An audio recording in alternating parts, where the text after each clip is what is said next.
So మీకు బ్రహ్మముడిలో chance ఎలా వచ్చింది? ఫస్ట్ ఇప్పుడు గుప్పెడంత మనసులో చేస్తారా లేదా బ్రహ్మముడి ఫస్ట్ సైన్ చేస్తారా? లేదు, ఫస్ట్ గుప్పెడంత మనసే.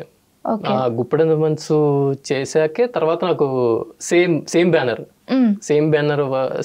Same director okay.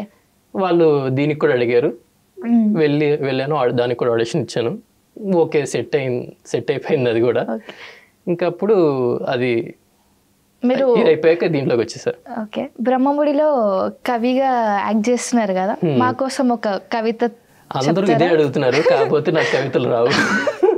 అది ఒక్క రైటర్ గారు రాస్తే చెప్తాను తప్ప నేను రాస్తే అట్లీస్ట్ డైలాగ్ చెప్పి ఉంటారు కదా బ్రహ్మముడిలో. చెప్పి ఉంటాను, ఇప్పుడు గుర్తుండట్లేదు.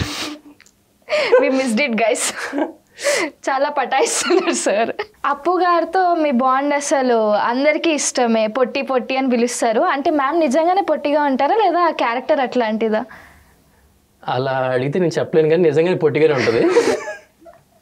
ఎందుకంటే ఆ ఫన్ కోర్ ఇస్ డిఫరెంట్. అసలు పొట్టి పొట్టి అప్పు అప్పు అనుకుంటూ వేరే వాళ్ళేమో అప్పుగా పిలిస్తే తను షార్ట్ గా ఉంటది. అది ఓకే. మా డైరెక్టర్ ఇప్పుడు ఒకసారి పొట్టి అన్నారు, ఇంకా అప్పటి నుంచి ఇక రైటర్ గారికి కూడా అదే చెప్పినట్టున్నారు, అలా కంటిన్యూ చేస్తున్నారు. ఇంకా అది కూడా బాగుంది కదా, ఫన్ గా ఉంది కదా అని చెప్పి ఇంకా అలా పొట్టి పొట్టి అనడం అలా సెట్ అయిపోయింది తనకి.